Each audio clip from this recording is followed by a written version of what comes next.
Ayol kishi ishlashi mumkinmi degan savol. Savolni o'z taklifi bilan noto'g'ri. Ayolning eng birinchi vazifasi uy. Uydan oshgan vaqtda xohlagancha boshqa ishlarni qilish mumkin, ma'lum qaydlar bilan albatta, shartlar bilan. Masalan, men o'zim bilaman. Opodam Andijonda eng katta imom edi. Katabim do'ppi tikib sotardi. Bu bozorga tepating yordamlash. Masalan, meni onam, otam o'tishdan oldin ham chevarchilik qilardi. Otam o'tgandan keyin rost mana chevarchilik bilan bizni katta qildi. 6 ta bolani, 2 ta opamiz chiqargan bo'lsa, 4 ta qiz, 2 ta o'g'ilni biz voyaga yetib pul topgunimizcha onam boqdi. Onam birovdan bir so'm pul so'ramagan, o'ta oriyatli ayol edi.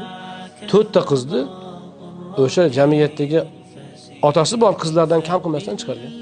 Qayerda shariatda man qilish bor bo'lgan? Bo'lmagan. Olimni qizi bo'lgan.